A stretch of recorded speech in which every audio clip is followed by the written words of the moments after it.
Hello everyone, this is Joshua Hawes.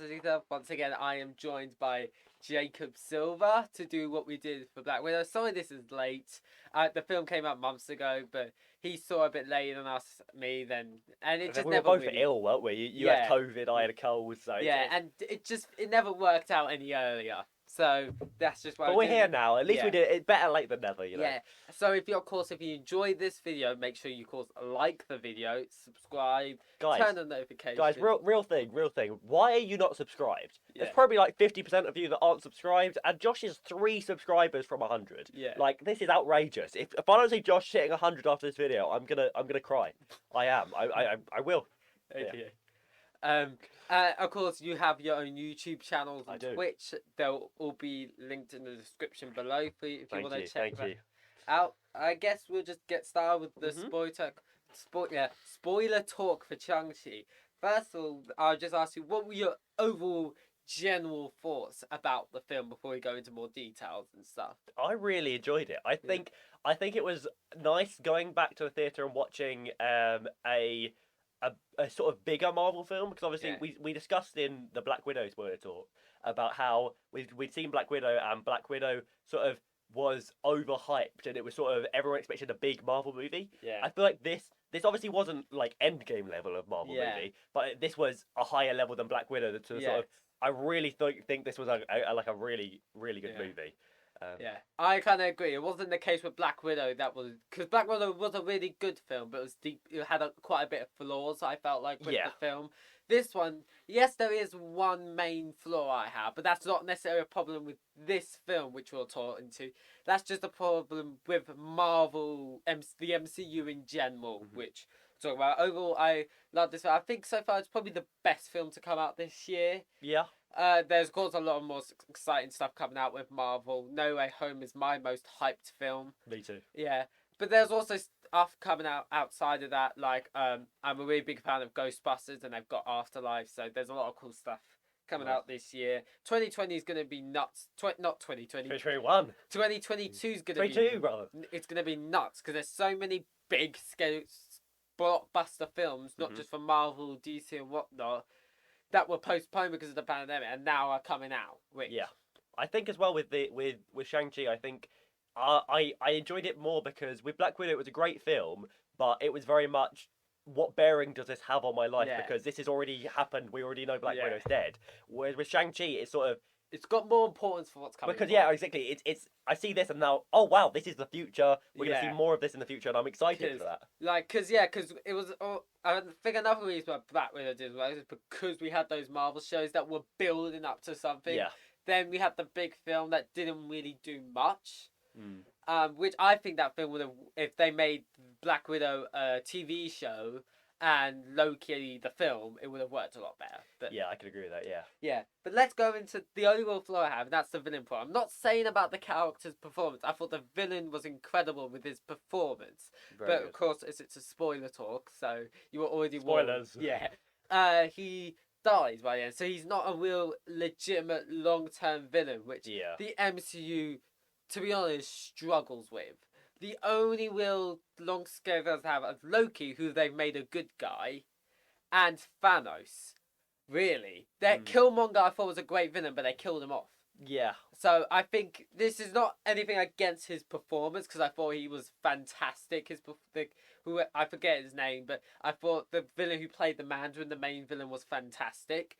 But it's just a continuing problem not having long-term villains. I agree. Yeah, I think we do in the MCU need a sort of a long-term overarching villain who sort of reoccurring. We might get that with Kang the Conqueror, which we saw at the end of Loki. Yeah. But it depends on what version, because I think there's going to be loads of versions of him, judging by how Loki's... Yeah, that's the whole, Yeah.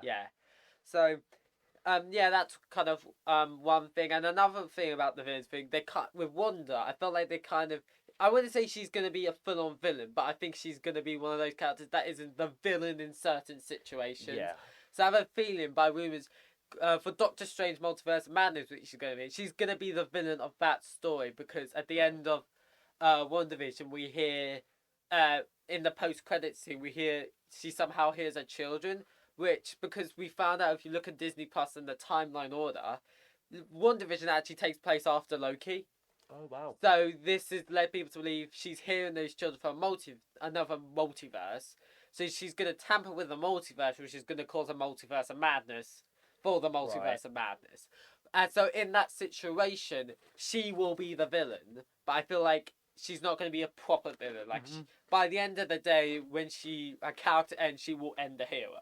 Yeah. That's just my thoughts. We kind of ramble, but this is the kind of video we do there. Yep. Let's kind of talk about what were your overall thoughts on the majority of the characters, the new characters, some returning characters. I really liked it. I loved. There's this Shang-Chi gave me my second favorite ever MCU character. Wow. Which it's a big spot, you know. Yeah. I have a feeling number one's Iron Man.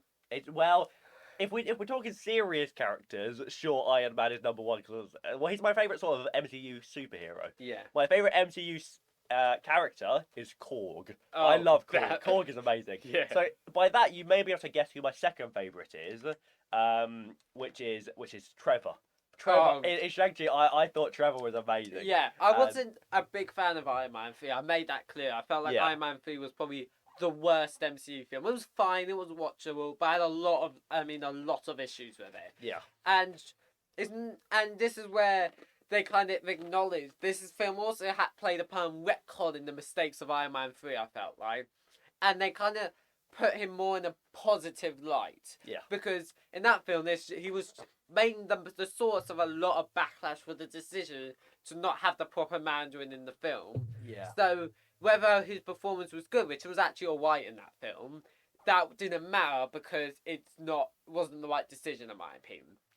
But now he's gone with that, and we just see this idiot in this film. He got a chance to shine, and I think in terms of comedy, he was the cow. Yeah, he was the 100%. best in this film. And I think that's why he is my second favorite character because I love comedy films, and so I think the comedy characters of the MCU just sort of have a space in my heart. Yeah. What do you think about Shang-Chi? I thought he was an incredible main lead. I think he was the perfect main character, and he was played very, very well. And plus, this is also a big deal in terms of historical. This is like the first big blockbuster star in an Asian cast, which is also great to see that that's finally happening. Yeah. And I thought they dealt with this perfectly. It reminded me with also that kind of sense. I don't know why. I don't know if it's just me. But at times it kind of reminded me because they mentioned about culture and stuff. About Black Panther. They're similar, but they're very different at the same time. No, you said that. Yeah, I can understand that. Yeah. Yeah. So we talked about how with the villain, although there was a problem with the villain. I thought his performance was still exceptional. Do you agree with that? Oh, 100%, yeah. Very, very good, yeah. And to kind of go back to the villain problem, I wasn't a big fan of how the final battle was with a dragon and not with the Mandarin, because I felt like that dragon battle thing didn't really... I mean, it was fine. I don't even view it as the final battle, personally. I view it as a consequence of the final battle, because the entire film was building up to that Mandarin thing. And to have that kind of, which we only get told about halfway through the film, I do think that was a problem in that. Because I felt like with the action, which we're going to in a bit, it was very different. And by the end of the film, it kind of set like traditional final battle MCU. I don't know if you agree with me or not. Yeah, no, 100%. Yeah, I agree, yeah. So, one character I felt like could have been great. She got more time to shine. I forget her name, but it was Shang-Chi's sister. Yep. I felt like she played her role fine. But she's coming back. She's clearly, by judging by the second post-credit scene, she's going to have an importance. So it'll be interesting to see what they do with her. But I feel like in this film, just because of everything going on, she was kind of left to the side a bit. I don't know if that was just, but that's just how I felt remembering when I watched the film. I don't know if it Awkwafina's character, who's like Shang-Chi's best friend. I really like that kind of thing, like friends they are, or wherever that goes, let's just say. I thought they worked really well with each other, and the comedy worked well, but she was also really good at the serious scenes, which I'd only seen her in the Jumanji films. I only saw her was that comedy side, which I liked her comedy in that film. That was let's talk about the action, because I thought the action was some of the coolest I think I've ever seen because of how different it was. Yeah, definitely. It's very like kind of old, like I don't know, Jackie Chan, which is like very old martial arts kind of fighting. Mm-hmm. But I think that's why it worked so well, because it stood out, which is why when it came to the final battle, it was a dragon. It was just traditional. It felt a bit like, oh. But I thought the action for the rest of the film, I generally thought was some of the best I think MCU has done yet. Yep, I can agree. Yeah. Yeah. And I loved the final battle between Shang-Chi and the Mandarin. I felt like that was the perfect way to kind of end that kind of story arc that they kind of been building throughout the film. If you have anything to kind of touch on with that. Yeah. No, you said it all there. Yeah. Yeah. No, it was definitely the action side of it. I obviously there was the whole bus scene. I really like that one where it's very much very fast paced, and it's all going on. So you've got this sort of old sort of martial arts fighting, while obviously they're moving, and then there's characters, and it's a very jam packed scene, but it's very entertaining to watch. And to be honest, I've not really seen a lot of martial arts films and stuff. It's just I think but so this was kind of my introduction to that, and I thought it was like a great introduction, if I say so myself. Let's go back to characters, because they did bring back some old characters. They brought back Wong, which I feel like his goal was mainly focusing on connecting it and showing that this character is going to be used quite a bit going forward. It's going to be a big scale heel character and be important for what's to come. Yeah, I think it was good that they had Wong in it, because it as you said, it really sort of brought it as if, so this isn't just sort of a standalone film. This is very much connected with everything. They know each other. We know that character already, and it was very. And that clip when they're in the fight club, where you probably don't know because you haven't seen this film, but Wong's fighting this massive creature, if you remember. Right. He's fighting Abomination, the villain of the film Incredible Hulk. Oh yes. And for years, the Incredible Hulk, apart from the reappearance of General Ross, has really not been tied in that well, I don't think. So it was very interesting finally seeing that character. I have a feeling he's already confirmed to be returning for She-Hulk. So the She-Hulk show. So I feel like you probably would know this because you haven't seen the film, but he was in the film, and it was interesting to kind of see that again, because I knew that because I'd seen the film, and he's changed since then. He doesn't look exactly the same, so I thought that was a nice little touch that they connected that film. Yeah. I felt like in terms of connecting the MCU, this did a great job, because in case you forgot, at the start of the very first Iron Man film, at the beginning, the Ten Rings terrorist group is the terrorist group that kidnaps Iron Man. Oh. It turns out that they're kind of mocking the Ten Rings organization and not like the original one. Right. But it still connects to that. So wow, it makes it I didn't realise that until I heard Kevin Feige say that. I was like, oh, that's actually pretty cool that they've connected that. I don't know if you've got anything to add, or I've once again just mentioned everything.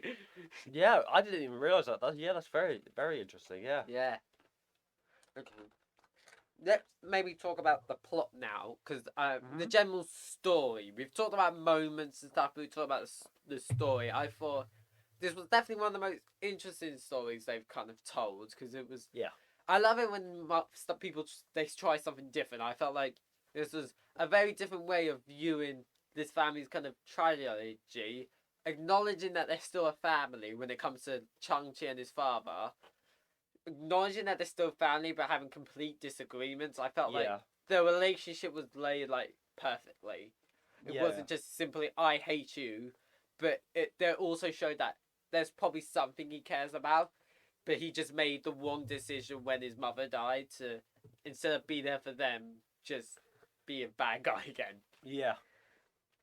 Yeah, I don't know if you've got anything to add. Yeah. Well, I agree with what you said. It could have gone the other way, where it was just being a very simple narrative of, as you said, I hate you. But they did a very, very good job of making it a bit more complex and adding these different sort of storylines off the side of this is what happened and this is what it led to. The one thing I think I loved the most with Shang-Chi's characters in this story, because when we first heard him explain the situation, how he left, I was like, that makes sense. He chose to do the right thing by not killing the people who killed his parents. It's not till we find out later on in the film that he did kill them, and that guilt has led him to want to do the right thing. Yeah. Which I think, I don't remember them really doing that before, because I only remember in films when they're given that choice, they choose not to, and that's what makes them the better person. But in this film, he did it and regrets it and wants to get better. I think I loved, because that, I don't remember them doing something like that before, especially like big superhero films. Yeah, it was an interesting turn. Yeah, definitely. And when I noticed that was where they were going, I was like, wow. Yeah. Because I didn't actually see that. I just thought it was going to be the traditional kind of route. Yeah. So, what did you think about kind of, because there was a magical sense, like the 10 rings. Yeah. What did you think about how that kind of implemented in a very kind of grounded film with all this big magic and stuff? That can be, not necessarily magic, but like magical creatures. Like, there's definitely magical elements, so it can be sometimes difficult to make a grounded story with all that, because I felt like although this has a big scale, it was a very personal story at the same time. Yeah, definitely. I think the magic side of it, I quite liked it, because I think it was again something quite different, and it kind of added to the world. Oh yeah, 100%.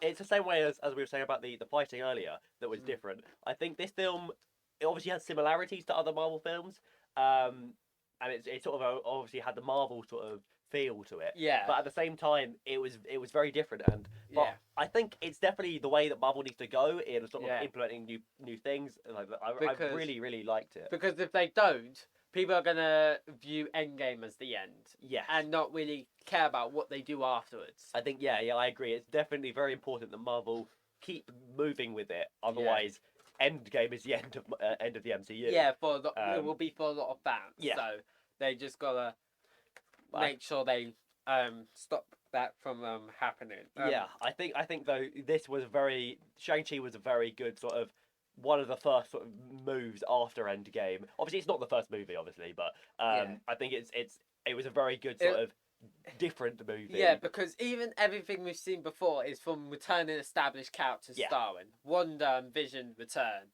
Falcon returns, Loki returns, Black Widow returns, even after dying. So, so this was the first like new flavored thing when they have to heroes and characters. Exactly. Because once again, I have a feeling Agatha is not going to be that big of a villain. Yeah. Like, the song Agatha All Along is a very good song and a very good twist, but in reality, it's kind of wrong, if you think about it, because Wanda created everything. Yeah. So, I do think we'll see her again, but I don't think she's going to have that big of a role. The main villain in Falcon and Winter Soldier gets killed, and I thought this was kind of, I thought her villain was, it was kind of, they were trying to do what they did with Killmonger by having that understandable villain, but I don't think it worked till right for the show. But I don't think it's at the same level of Killmonger's like complexities to the character. Yeah. So I just don't see why you have that great of a villain. I think it baffles me why you have that great of a villain, and you can still have that climactic final battle because he gets killed by the dragon. You could just cut the dragon part out. He could just leave, and he could still be your villain. He could still be a villain to come back for sequels and kind of stuff like that, because he's a major villain in the comics. He's like even Iron Man's main villain, which they didn't go with in the MCU. But he's like a major villain, and they just kind of gave him one film, which I just think that wasn't the best decision. Should we talk about the post-credit scenes now that we kind of mentioned everything? Like, the mid one, I think was a big one. Yeah. Because at the end of the film, we see Ron, like, do you still have the 10 rings? And, like, before the credits, at the end of the film, he's like, do you still have the 10 rings? And they go through this, like, portal. And in that credit scene, we find out that the 10 rings have released some sort of beacon. This is kind of created, my phone's just gone off, Galactus. Because he got people to send beacons out of planets he can eat. Yeah.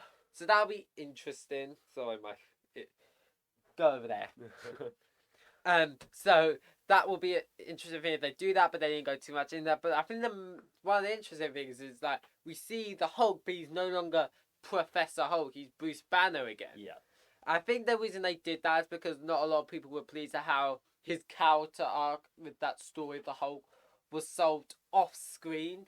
Yeah. I don't know if you felt the same way, but I felt like that was one of the few tiny flaws about Endgame. Yeah. Is that they didn't complete the story within the film. Yeah, it was very much, oh, this is what's happened, and you don't get to see why it happened or what happened. Yeah. It just happened. They just said they figured it out, and that was it. Yeah.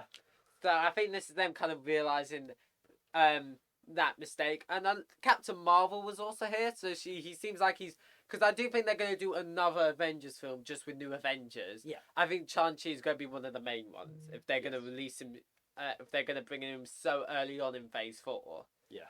He's obviously, I think, going to have a big part to play. I even like Captain Marvel in this scene, because she seems more human in this short scene, with her quirks and like joke at the end, than she has in her own film and in Endgame. Because this is one of the reasons I had a lot of issues. I still enjoy, like, I'll watch Captain Marvel, it's fine, but I felt like her character just... Because the entire film was trying to help her find her personality, and she finds out who she is by the end of the film, and we don't really get to see her personality, and we kind of see the same thing in Endgame. Yeah. It's just this, like, fun, quirky human joke. She is a human that just got powers. I think it's just a small thing, but I think it kind of shows they realised we didn't make her relatable. Yeah. Yeah, definitely, yeah. And you have to make her a relatable human because if you don't make her that relatable and have her be your most powerful superhero, yeah, people are just gonna think this is just blatant girl power stuff, not because it makes sense. Yeah. I think it was good. Bringing back as they bring it back, like having Bruce Banner and Captain Marvel in that post-credit scene. I think. It just established like how big of a deal Shang-Chi is going to be going forward. Yeah, 100%, yeah. He's not going to be like an Ant-Man. Ant-Man has his place in the MCU. I'm not trying to diss Ant-Man. I think he's a good character. Yeah. But he's not going to be, anytime soon, I don't think, one of the main things of the MCU. Yeah. He could be in big films like he has been in Endgame and Civil War, but he's never going to be one of the main focuses on the MCU. And he doesn't need to be. He's found his place and it works. Yeah. But this is just kind of obvious that this is what Shang-Chi's going to do. There is another post-credit scene when we find out, instead of getting rid of the 10 Rings for good, like his sister told Shang-Chi she was going to, she actually takes over the 10 Rings. So where do you see that going? Do you think she's going to be a villain? Do you think it's going to be an anti-hero kind of thing? I think that's very interesting because it could swing both ways. I think we could definitely see it happening in either direction, that she just becomes evil and the sort of she's a new villain. But then again, I feel with that we've also got to look at will Marvel do something like that, because it could be quite difficult to sort of make it original from this and make sure it's not too similar to this film. Yeah. In a way, obviously. And plus, the way they kind of it changed at the end remind me of like more terrorists from like Iron Man 3, and like, do you really want to go back to a style from like 10 years ago, which by Iron Man 3 through mistakes of your own, in my opinion, just didn't work out.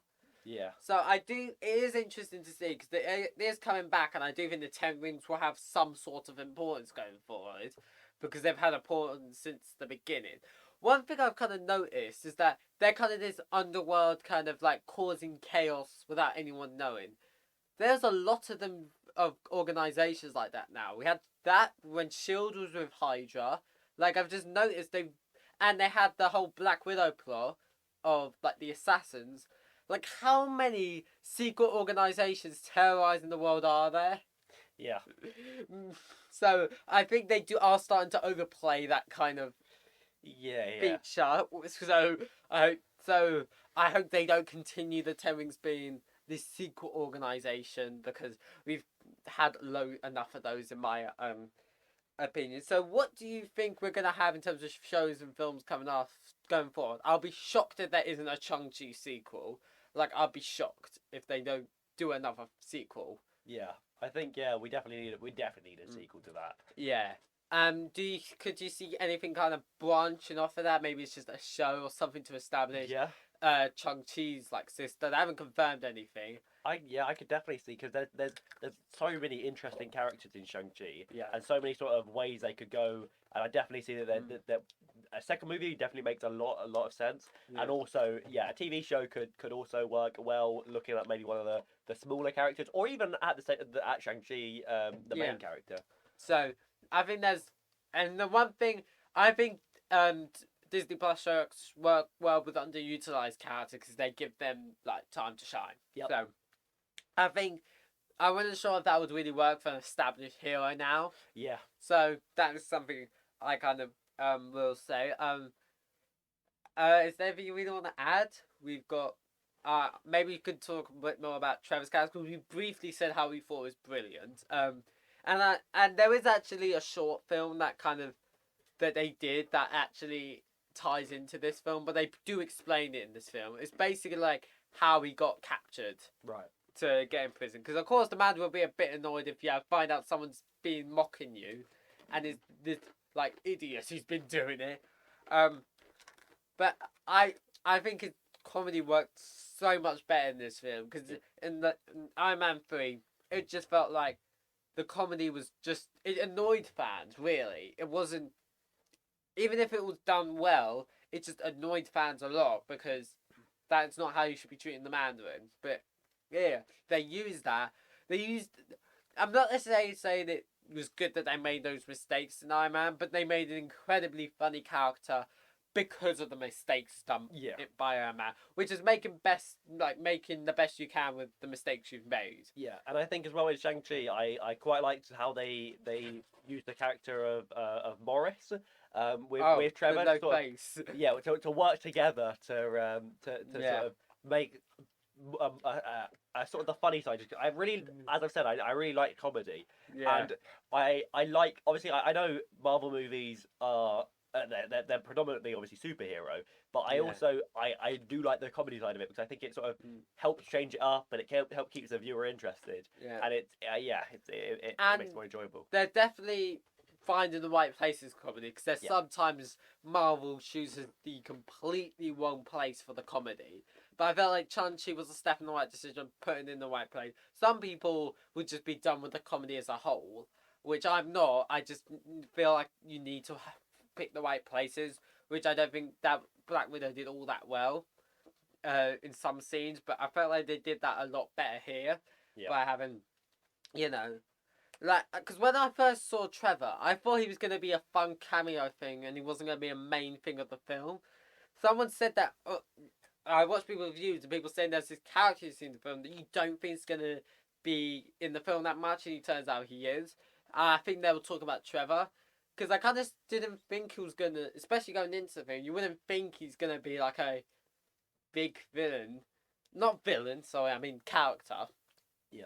I think my funniest scene was him when he was explaining when he saw Dawn of the Planet of the Apes as a child. About how he when his mother tells him he's just acting, like, well, if they can get monkeys to act, surely I can act. And I don't know what I remember in cinema. I was in tears after that thing. He had funny moments after that, but I don't think anything topped that in my opinion. Yeah. So I think I've kind of mentioned everything about Trevor's character. I thought he was just hilarious. He picked the right times, and it wasn't like, oh, Mandarin died, joke about Mandarin's death. They picked the right times, which I think was perfect. So maybe now that we've kind of talked about everything with Shang-Chi, I think it would be nice to talk about the upcoming projects that they kind of got. So for this year, they've got Eternals, which is actually coming out very soon. I'm not. It's gonna be apparently a long film, because I've heard that it's well over 2.5 hours. Right. Which I don't mind. I don't mind watching long films. My dad might get a bit annoyed because he's not into this stuff, but I do not mind it. There are some. Apparently, it's got big quotes. I'm interested in the film. I'm looking forward to it, but I just don't know enough about Eternals to film it over. But it looks different, which is something does look different. I like, because they need to do more different stuff. They do need some more different stuff, but I also do hope that, in a similar way to Shang-Chi, that this is linked back to the MCU that we currently have, because I know obviously they're trying to make new stuff, but I think Shang-Chi did a great job of adding a lot of new stuff, but also But linking back yeah, with Wong and with the post-credit scene, just sort of showing this is still part of this world and like we're still this. And I feel like if Eternals doesn't, it'll still probably be great, but it'll probably be around the Black Widow sort of level, I'd imagine. Yeah, I feel like it'll be difficult to link it through to the MCU because there might there's be nothing there. Yeah, there'll definitely be at least small things because they already said in the trailer why they did not interfere with anything going on with like Thanos, the invasion of the first Avengers film, because they're ordered not to intervene unless it views these specific creatures called like Thestrals or something. Yeah. That's either the name or I've confused it with the Thestrals from Harry Potter. I don't know. But they are only obliged to stop that sort of like creatures. They have to. They're forced to. So I like how they at least explain that thing, because that's going to be a big question if they just did not avoid, because they've been here for like thousands of years. So, but apart from that, it depends. I think it completely depends. We're just going to have to wait and see. We also have the Hawkeye TV show, which is, if you watch the trailer, basically going to be a Christmas show. Yep. Which I think is just going to be a lot of fun. Yep. It'll probably get me in the Christmas mood, to be honest. Yeah. And they brought in Kate Bishop. I have a feeling this might be Hawkeye's like going out thing. Yeah. I have a feeling this might be his final like thing before he goes out and Kate Bishop takes the role. Do you have anything specifically for that? Yeah. I don't know as much about Hawkeye really because obviously I've only seen the trailer. But yeah, it looks interesting. I see where you're coming from with the could be the last Hawkeye thing, and I just hope it's done well. And I really liked how they added as well that they have Rogers the musical, which we need to see at least one musical number. I think, as someone who enjoys musical theatre, just put the whole show on Disney Plus. I don't care. Have it be something you can watch like live. I don't care. I'm into that stuff, so that'll be fun. And we've also got probably one of the smaller films coming out this year. Spider-Man No Way Home. What? Which one? I don't know heard of it. No Way Home. It's doesn't do that big. We're joking, of course. I think it's going to be the biggest film coming out this year. Yeah. It's, if you've confirmed by the trailer, they've brought back Dr. Octopus through the multiverse, but he's the actor who plays him in the original Sam Raimi Spider-Man trilogy, where Tobey Maguire takes the role. So that's going to be incredibly interesting. We see the pumpkin green goblin bomb, and we hear William Dafoe and his laugh at the same time, who's the man who played him in the original Spider-Man film within that Sam Raimi trilogy. So this is going to be especially if you've seen those films, this is going to be a fan service as well as its own thing. Yeah. I'm hoping what it doesn't do, because I'm worried that because they had a big twist at the end of Far From Home. I just gotta hope. I trust that they will, but there's also problems like, isn't the thing about him being a criminal gonna get overshadowed by Tobey Maguire and Andrew Garfield potentially showing up for their Spider-Man to team with our Spider-Man? Yeah, I agree. Yeah, I think just sort of generally, I think with Spider-Man, there's so much to talk about just from the trailer, but yeah, I feel like that it's gonna be a great film. I don't want to go too in depth because otherwise this video will double the length because we'll end up talking at a half an hour about just a trailer. Yeah, but I think it's gonna be a strong contender for film of the year. Yeah, and definitely. Because I think Shang-Chi is in my top 10 favourite MCU films. Well, yeah. This has a high chance of making it into that top 10. Oh, yeah. Maybe even the top 5. Who knows? But, so, I'm very interested to see how they tie into it. I have a feeling Mysterio's not dead. That's just a hunch I have. Because I have a feeling they're going to bring in the Sinister Six. Which is why they brought it back Green Goblin and Dr. Octopus. Which I think they're going to be they're not going to be taken from the same timeline as in the film. I think they'll be taken from from a timeline where if they won in those films, because I'm not sure with the deal with Sony, they would want them making their films feel less important, because it didn't actually happen thanks to the whole multiverse thing. Yeah. But that's just a hunch. I have a feeling Mysterio's not dead. I just have a feeling. there's no evidence to that apart from they might be bringing this in as 6, but I just have that hunch, which I'm not sure how I feel because MCU has a track record of bringing back a lot of dead characters and ruining their stakes a bit. But I'm definitely interested in what they do with Spider-Man because I think he has the potential to be like the new Iron Man for the MCU going forward. Because by the way they did Far From Home, it seems like that's definitely what they were hoping to do before there was the whole issue with Sony, which they've kind of made up with. But I have a feeling he could be like, he has the potential to be that, not necessarily the exact same as Iron Man, but in terms of Iron Man being like the centerpiece of the MCU. I don't know if you agree or not. But Definitely. I have a hunt. In 2022, we've got Multiverse of Madness, which I think is just going to be a lot of fun. Do you remember anything else coming out in 2022 for Marvel? Is Thor: Dark World coming out in 2022? No, that came out in like 2012 for the Dark World. Thor. What's the new one? Thor: Love and Thunder. You know what I'm about. I'm just my brain. Yeah, apparently a lot of the films recently just got delayed. Right. Yeah, that makes sense. So that's a bit annoying. Like recently. Yeah. Which kind of is annoying. So I'm definitely interested in those films. I have a feeling they're gonna slowly be bring the few Avengers that are still around. The few Avengers they're gonna slowly end their stories within the MCU. I feel like that's what they're gonna do with Thor: Love and Thunder. If they're gonna bring back Natalie Portman as Jane Foster to be Thor, I just feel like it is gonna be Thor's kind of like send off. I have a feeling. I think because I have a feeling that they're gonna get rid of all the core Avengers before Phase 4 is done. Because I think all that's really left are Hawkeye and Thor. Mm-hmm. Unless I'm missing someone. Oh, well, there's Hulk.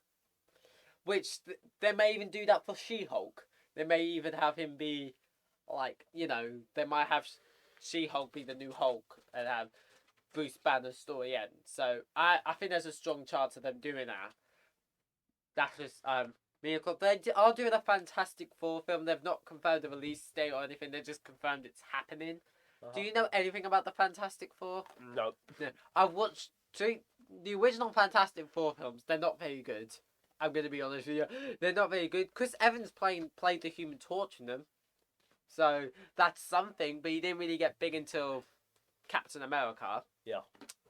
But I feel like I even watched the film. The film had the potential to be good because of the concept. Mm-hmm. But it just never was. It didn't work. Apparently they did a reboot that's considered even worse, which I haven't seen. And it's a bit annoying because this was kind of... I think Fantastic Four was the origins of Marvel. I think Marvel started with the Fantastic Four in the 60s. Right. So I think it's a bit disappointing that it hasn't been given the justice. Because even when watching the film, I could tell, although this film wasn't great, it could be so much better. It's there, the concept's there to have the Fantastic Four as a film. I assume you know some of their abilities. You have the Thing, which is a massive rock, which I think interaction with him and Korg might be quite funny. Yeah, definitely. We have Mr. Fantastic, who's stretchy. We have Human Torch, who can light himself on fire and just fly, shoot fire. And we have, I forget her name, but she's got like some telekinesis. I actually forgot what her powers were, but I think it'll be interesting to see. Doctor Doom is usually the traditional villain in those films, so I think that will be something to like, I guess, be interested in. I've not, apart from that film, which I don't think the film as a whole is a bit messy, but yeah. Are you at all? I'm excited personally. I think MCU knows kind of what they're doing with Marvel. Yeah. And they've taken a lot of inspiration from Stan Lee, and because it feels like. Even with the older stuff that they brought in for modern day, it feels like what Stanley would have done if he was creating that character in modern day. Like, I felt like with Tom Holland's performance, that would be, if Stanley was writing Spider-Man today, that would be what he would pretty much create. I think we've mentioned everything. We kind of rambled on the end, but so yeah, I think that's where we're going to end this, unless you've got anything else to add. Subscribe? Oh yeah, I was going to say that. Yeah. Make sure you subscribe to this channel, notifications, turn notifications, guys. so you never miss a video. almost at 100 subs, nearly We there. hit 100 and then went back down. Yeah, but probably because they only did it for the stream. People only did, yeah. But they weren't gonna watch any of my videos. Yeah. But I said it at the beginning of the video. I say it again. If Josh doesn't hit 100, I'm gonna cry. So if you want to make me cry, don't subscribe then. But yeah. But, so yeah, and make sure you check out all his channels and his Twitch. He's very good at that stuff. When it comes to editing stuff, he's a lot better than me. I'm gonna be honest with that. So yeah, I hope you enjoyed this video, and I'll see you all in the next one, which will probably be the review for the final 2 episodes of What If. Probably. I still need to do that. So yeah, hope you enjoyed. Goodbye. See you later.